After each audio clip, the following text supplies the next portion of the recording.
Welcome. In this video, you'll learn how to reset your X password through email right from the login page on your computer.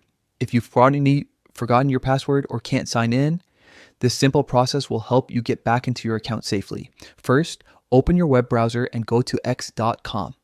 Once the homepage loads, you'll see the sign in section where you can enter your account details.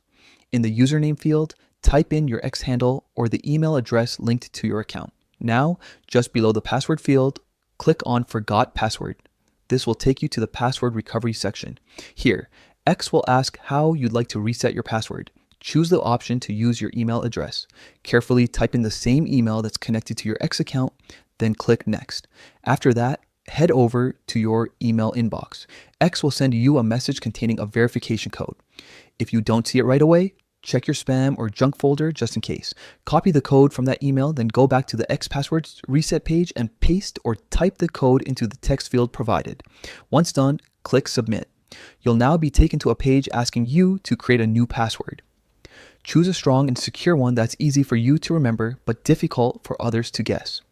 It's always a good idea to combine letters, numbers, and symbols for better security.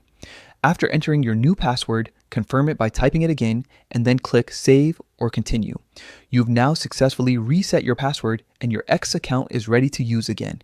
Go ahead and sign in with your updated password and everything should work smoothly. Keeping your login details safe and updated is one of the best ways to protect your account. Thanks for watching.